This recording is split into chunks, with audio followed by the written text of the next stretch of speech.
Primero, agradecer al Señor Jesús por tenerme por digno de estar, de servir a este cuerpo, de lavar sus pies.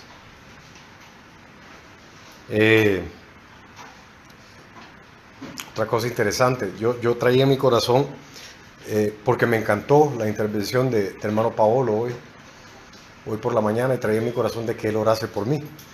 Y yo prueba fehaciente de que quien lleva la batuta de este lugar es el Señor Jesús. Ya oró por mí, ¿verdad? El Señor Jesús entonces me dio la bendición de que Él ore por mí y me dio más tiempo. Qué misericordia.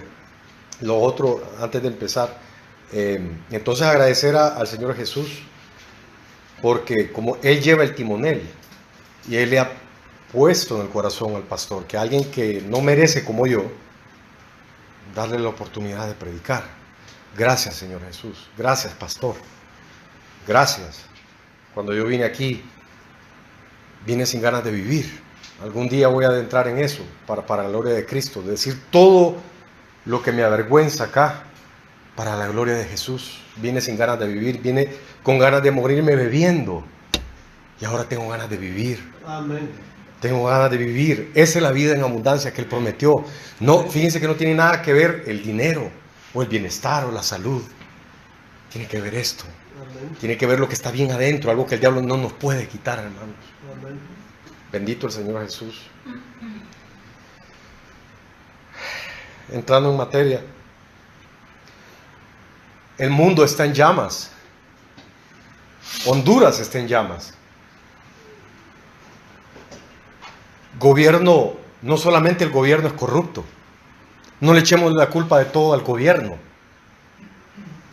El gobierno solo es una muestra social. Nosotros decimos, Juan Orlando Oliva, como ciudadanos, como cuerpo debemos de orar por ellos. El Señor Jesús nunca dio una palabra contra César. Habló contra los fariseos, habló contra el sistema religioso, pero nunca habló contra César. Nosotros debemos de orar por Oliva y por Juan Orlando. Pero los ciudadanos en común que hablan en contra de Juan Orlando, no. Empecemos por criticarnos nosotros. Primero, el cuerpo de Cristo. Segundo, los ciudadanos. Es una muestra social. Corrupción a todo nivel. Borrachos, fornicarios, adulterio, mentiras. Estamos en un lugar donde se alaba al mentiroso, y al que no miente es, en el menor de los casos, tonto. Hoy más que nunca es imperativo llevar la gran comisión. Hoy más que nunca. Hoy más que nunca es vigente el llevar el evangelio de Cristo. Quitémonos el sentido de anticipación, hermano Helvi. Nuestro Padre es tan bueno que ya nos dijo cómo va a terminar todo esto. Es tan misericordioso que ya nos aseguró que nosotros no vamos a pasar por la tribulación última, porque todo esto va a desembocar en eso. ¡Qué misericordia! Amén. Las cosas se van a poner peor. Quítense el sentido de anticipación, hermanos, amados, porque bíblicamente no se van a poner mejor. Vamos a seguir siendo nosotros la luz y la sal del mundo. No es fácil llevar la comisión. Mi esposa y yo tenemos una cruzada como pareja. No es fácil llevar la gran comisión, sobre todo aquellos que están convencidos de que son salvos cuando realmente no lo son.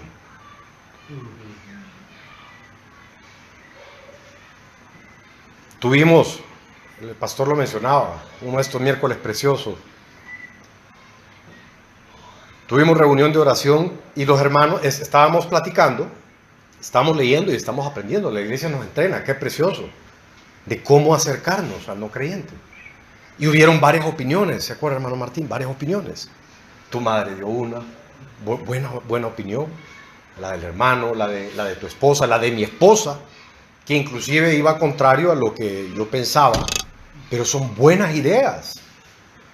Y yo le decía a mis muchachos hoy en la mañana, no veo a ninguno, a los preciosos muchachos que tenemos, a esos tesoros. Les decía, cuando hay tantas opiniones y todas se miran bien, hagámoslo sencillo, preguntémosle a Dios. Miremos qué dice su palabra, porque yo quedé con aquello. Edgardo, estas 3 hermanas, y le voy a poner nombre y apellido, mi esposa, tu madre y tu esposa, son ellas las que tienen la razón, y sos vos el tosco, el que tenés que aprender. Humillate. Esa es la primera. Y la segunda, buscar qué dice la palabra de Dios, porque tenemos un modelo para todo. Tenemos un modelo en la Biblia. Nuestra iglesia tiene su brazo armado de evangelización comandado por hermano Manuel, que no está acá, por cierto. Como cuerpo, entonces, estamos cumpliendo con el precepto bíblico de llevar la evangelización. Estamos cumpliéndolo, me gozo en eso.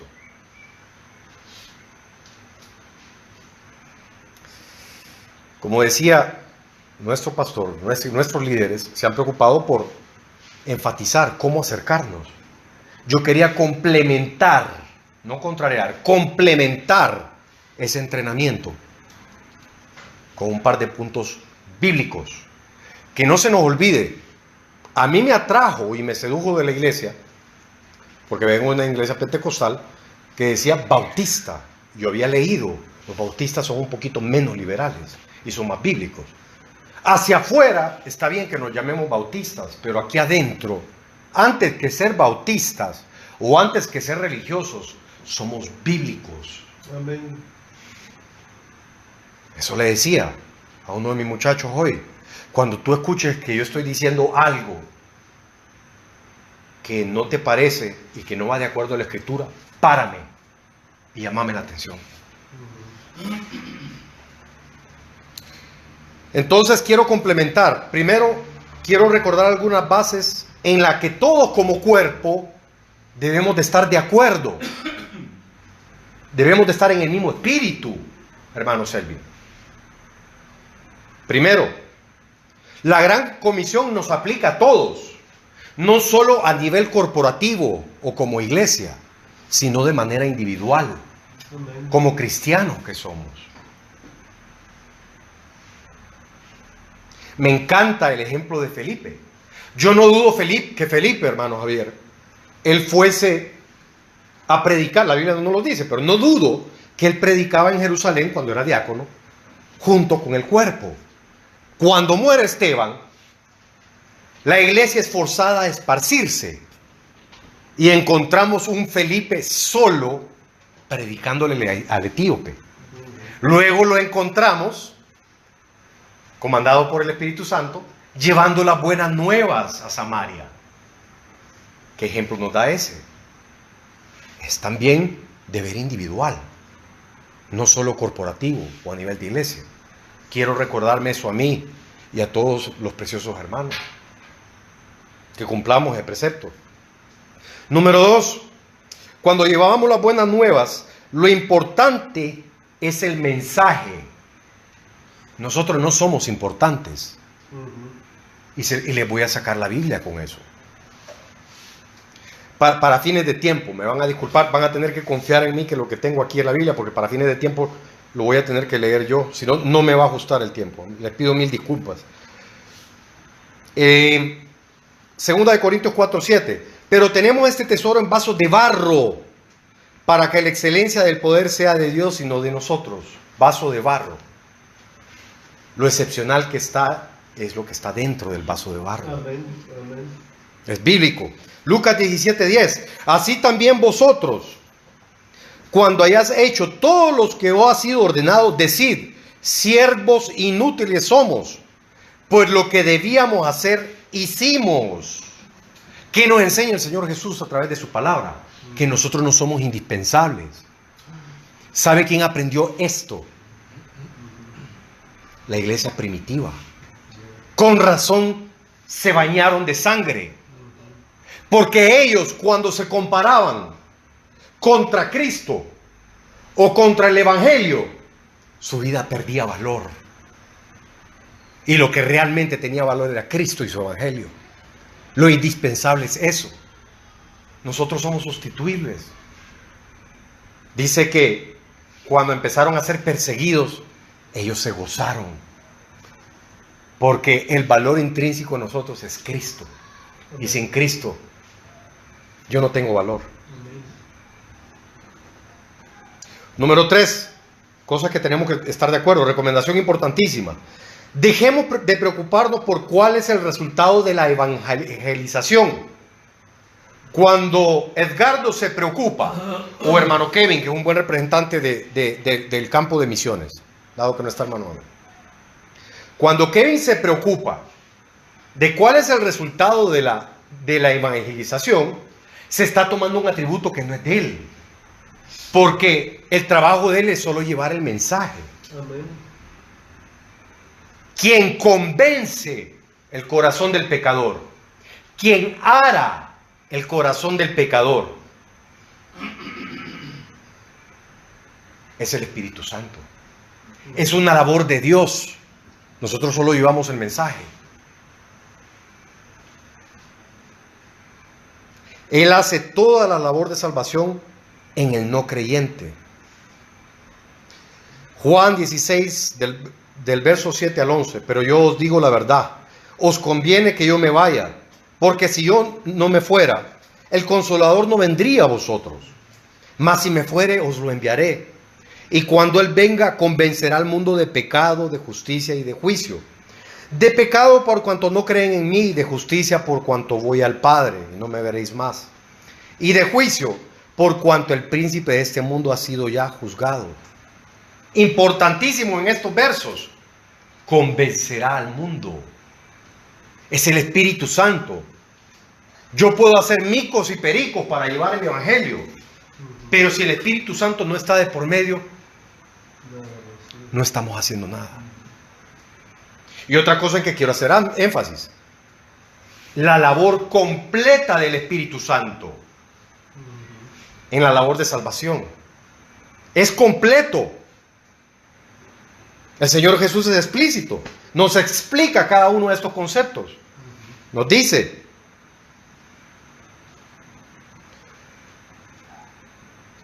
que también el Espíritu Santo convencerá de pecado, de justicia y de juicio.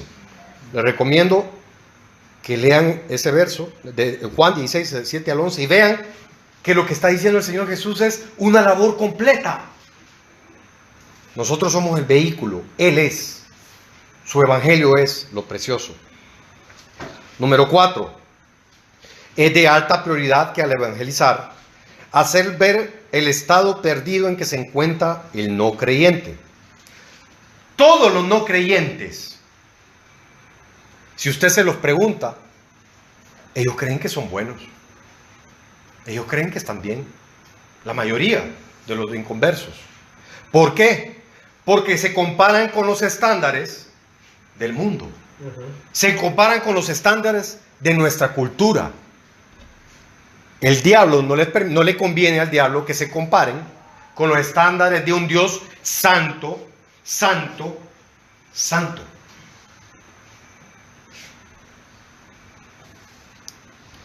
Eclesiastés 7:20, cuando nos toque hablar con nuestras familias, que es el primer campo misionero.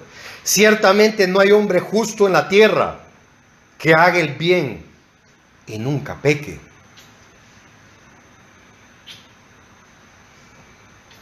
Quiero terminar estas 4 bases que tenemos que estar de acuerdo con una parodia, un ejemplo. Viene un hermano de esta iglesia, yo soy un inconverso, Edgardo es un inconverso, y viene alguien de la iglesia y me dice: Cristo te ama, tiene un plan maravilloso para vos. ¿Saben qué les va a contestar Edgardo? Cristo me ama.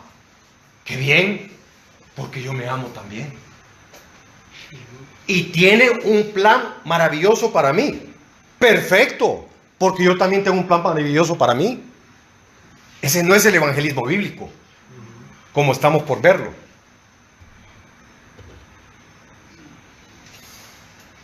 Entonces, hay que discernir yo lo puse en dos grandes categorías. En realidad hay tres, las vamos a ir estudiando.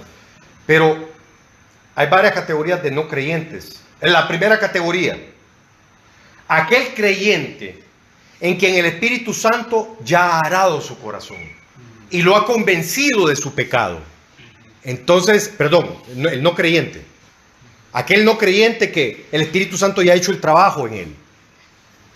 Entonces se siente quebrantado por su pecado y ve la necesidad de un Salvador. ¿Cómo tratamos con él? El Señor Jesús nos lo modeló. Perfecto, nuestro Salvador nos lo modeló. Hay varios ejemplos en la Biblia. Zaqueo, la mujer sirofenicia, María Magdalena, los dos ciegos de Mateo 9:27. ¿Cómo los trató nuestro Señor Jesús? Con amor, amén, con compasión, con ternura. Si hay un atributo que a mí me seduce del Señor Jesús, es la ternura.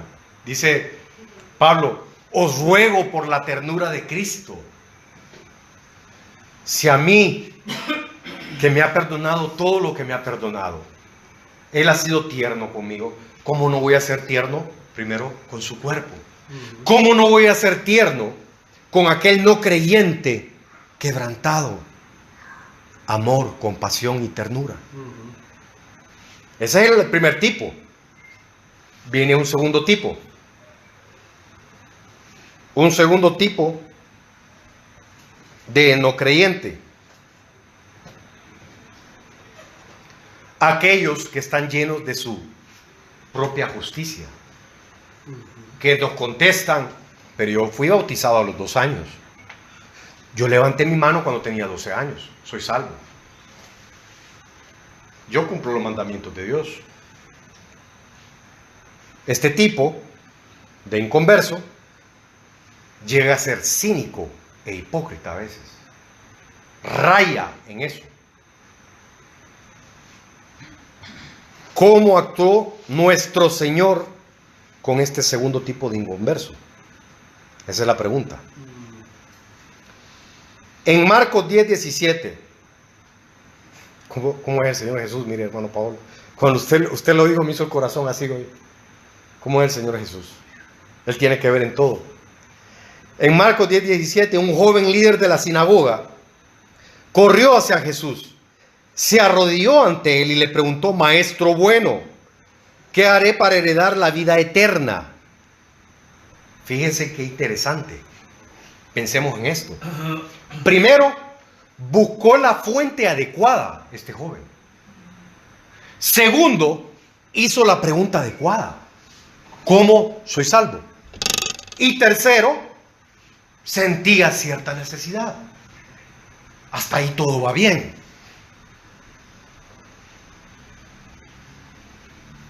Cristo pudo haberle contestado, ora esta oración, o toma la decisión de aceptarme, acéptame en tu vida. Pero no fue lo que encontró este joven. ¿Qué hizo el Señor Jesús?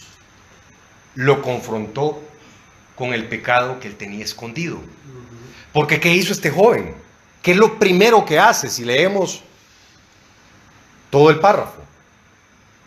Se justificó diciendo que había guardado los 10 mandamientos desde su juventud, desde que estaba pequeño. Autojusticia. ¿No le suena común esto? A mí sí. Él pensó que era un candidato perfecto para la vida eterna, pero obtuvo una respuesta que no esperaba. En el versículo 21 Jesús dijo, vende todo lo que tienes y dalo a los pobres y tendrás tesoros en el cielo. Y ven y toma tu cruz y sígueme. Esto fue demasiado para aquel joven. Ya conocemos la historia. Él prefirió su estatus, porque era un ruler, un dirigente de la sinagoga, y era un acaudalado. Prefirió su estatus y prefirió sus posesiones que a Cristo Jesús. ¿Cómo sé eso yo? Porque la palabra no lo dice. Pero se entristeció al oír esto y se fue triste y se fue triste, porque tenía grandes posesiones. Para mí, hermanos, si escudriñamos la palabra, para mí, este es uno de los episodios que nuestro Señor Jesús vivió más trágico. Trágico, porque este muchacho estuvo así de ser salvo. Buscó la fuente adecuada, hizo la pregunta correcta y tenía algún sentido de necesidad, y aún así no fue salvo, de acuerdo a la palabra de Dios. Lo demás lo podemos inferir, como decía el hermano Paolo. Yo, igual que él, desde pequeño deseo que ojalá haya sido salvo, pero hasta donde nos corta la palabra, él no es salvo. Qué trágico. Estamos hablando de vida o muerte, hermanos. No podemos andar a medias. Segundo ejemplo, la samaritana. La samaritana. Jesús le dijo: ve, llama a tu marido y ven acá. Respondió la mujer y dijo: no tengo marido. Sé mi verdad. No le salgamos con eso al Señor Jesús. A ese Jesús que nos quieren pintar así en las películas de Hollywood. Jesús le dijo: bien has dicho, no tengo marido, porque 5 maridos has tenido, y el que ahora tiene no es tu marido. Esto has dicho con verdad. Mi Salvador, miren qué interesante, es una mujer, es parte de una minoría. Los samaritanos eran despreciados por los israelitas. ¿Cómo puede ser nuestro Salvador tan tosco con ella?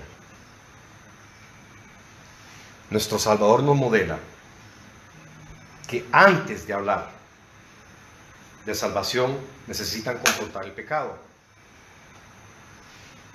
Nuestro Salvador, sin temor a herir susceptibilidades, sin temor a herir la sensibilidad de una mujer y sin ningún atisbo de diplomacia, lean el verso, leamos el verso, léanlo en la noche otra vez y ruméenlo, cómanlo, vuélvanlo a sacar y se lo vuelven a meter y se van a dar cuenta qué es lo que nos está modelando nuestro Señor. La pregunta es: Edgardo, a un familiar tuyo que insiste que es salvo y que has hablado 2 o 3 veces con él y está en adulterio,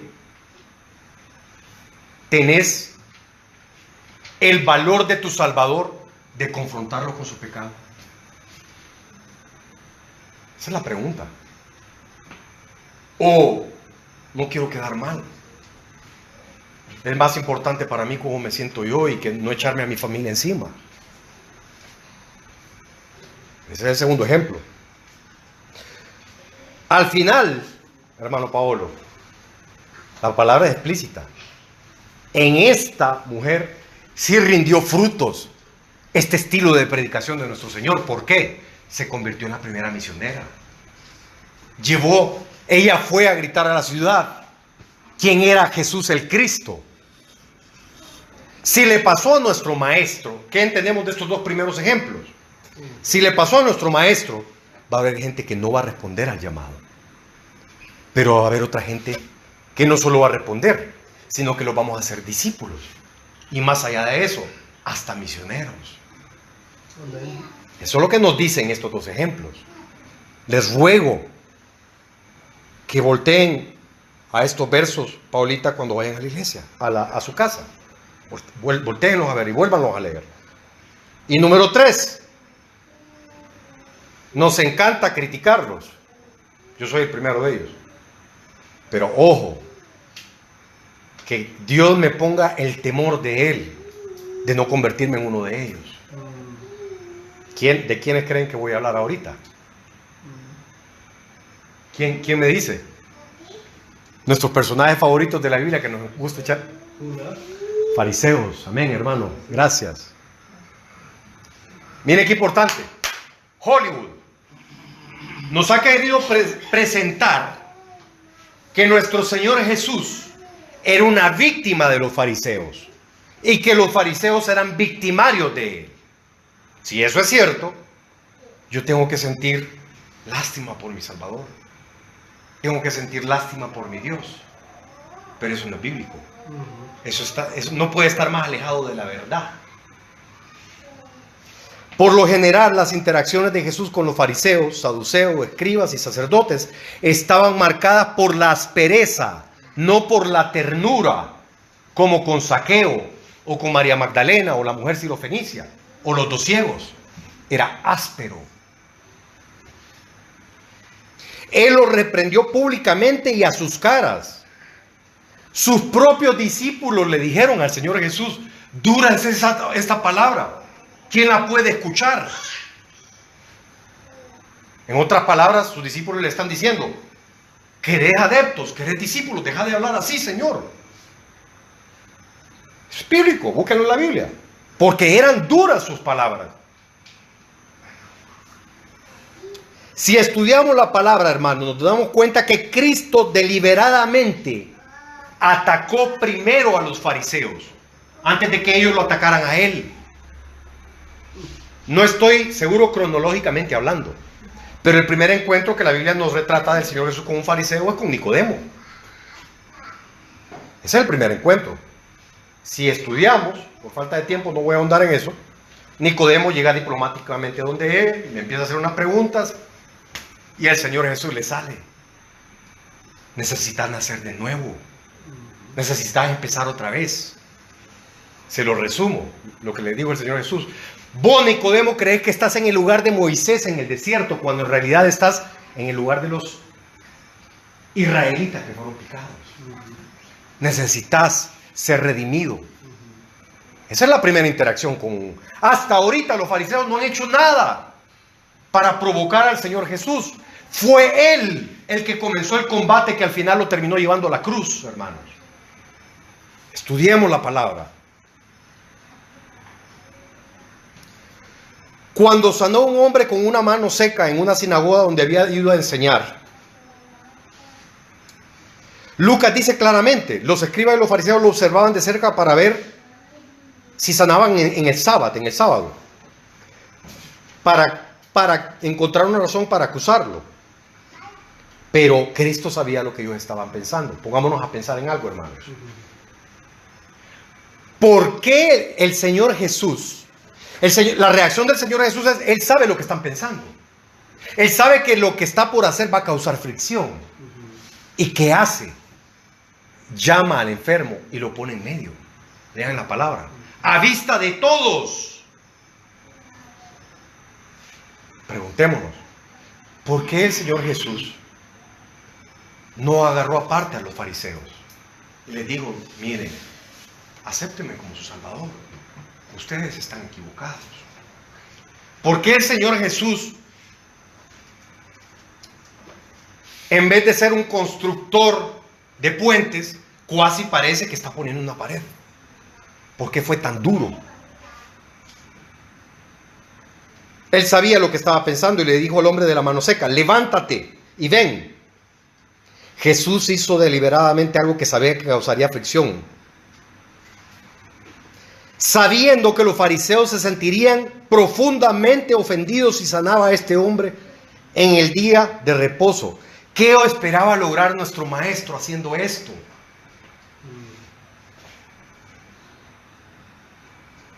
¿Por qué provocaría deliberadamente conflictos con ellos en lugar de tratar de hacer las paces? ¿Por qué nos confundimos, hermanos? ¿Por qué nos dejamos llevar por lo que dice la cultura? No, hombre, sé tranquilo, hombre. No seas, le dicen a uno: no seas fariseo. Rápidamente, hoy tuvimos una reunión de mi hermana, pedí orar por ella, oré bíblicamente por ella porque no es salva y ella cree que es salva. Y mi padre se molestó, usted lo notó. Pidió orar él después y contradijo todo lo que yo dije. Yo hice mi labor.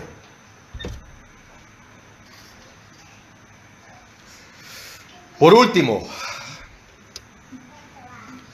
en Mateo 23, uno de mis favoritos, ¿qué cosa no hay que amar de la palabra de Dios? Vemos el arsenal divino en contra de aquellos que son hipócritas y se autojustifican y no ven su estado fallido. Número 1, lo retrató como tocando una trompeta delante de ellos cuando hicieran obras de caridad.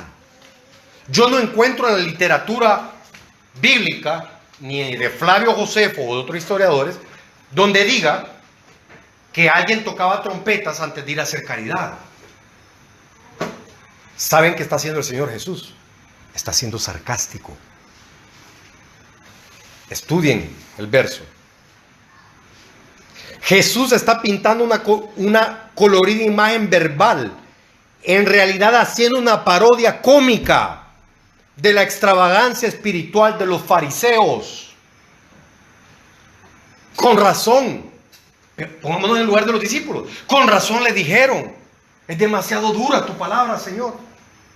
Y con razón el Señor Jesús, con un corazón quebrantado, al ver que no sus apóstoles, sino que aquella marea de gente que lo seguía, y al escuchar este evangelio duro, lo empezaron a abandonar.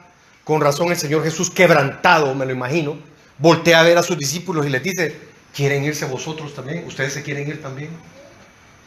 Acuérdense que la palabra nos describe cuál es el sentimiento de nuestro Señor, no tenemos que adivinarlo. Varón de dolores. Yo me imagino a un Señor quebrantado haciendo esa pregunta: ¿quieren irse ustedes también? Número 2, siempre del capítulo Mateo 23. 8 veces él pronuncia ayes sobre los fariseos. Recuerden que en el Sermón del Monte hay 8 bienaventuranzas. Estos 8 ayes contraponen esas bienaventuranzas. Las bienaventuranzas son bendiciones para los pobres de espíritu, para los que tienen necesidad espiritual. Estos 8 ayes en realidad son una maldición. Número 3. Continúa la artillería divina en contra de aquellos que se autojustifican y no ven la necesidad de Cristo y que se empecinan en verlo así. Verso 24. Guías ciegos, que coláis el mosquito y tragáis el camello. Destaquemos el uso liberal de Jesús de los epítetos despectivos. ¿No está claro eso ahí, hermanos? No está siendo despectivo nuestro Señor con ellos.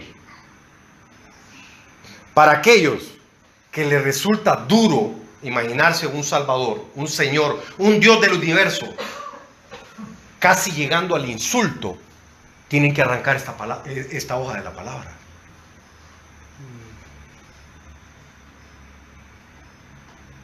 Número 4.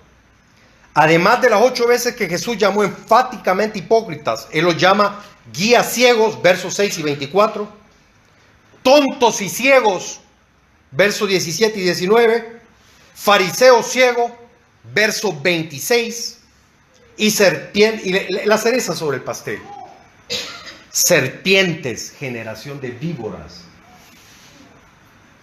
¿Dónde está el atisbo de profesionalismo, entre comillas? Para terminar, oro al Espíritu, que revele por medio de su palabra el estilo a utilizar según el tipo de cada inconverso. En realidad vimos 3 tipos. El primero, los quebrantados, como Zaqueo, María Magdalena. El segundo, aquellos que son intermedios, como la mujer samaritana o el joven rico. Y el tercero, aquellos que son el otro lado del péndulo, 100% hipócritas y que no necesitan de Cristo, según ellos.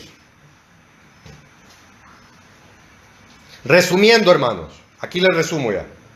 La dureza de Jesús con los fariseos no nos da una licencia para maltratar a nuestro prójimo. No es eso lo que estoy diciendo, no es eso lo que la palabra nos dice. Siempre lo que nos debe caracterizar a nosotros es la gentileza, aún con aquellos que nos persiguen. Nuestro Señor también nos los modeló. Cuando le estaban horadando los pies, ¿qué fue lo que gritó? Perdónalos. Ese es nuestro modelo. Pero aquí resumo, aquí aterrizo. Pero contra el error y almas reacias a reconocer su estado fallido y que se empecinan en pecar y autojustificarse, Cristo es nuestro modelo a seguir.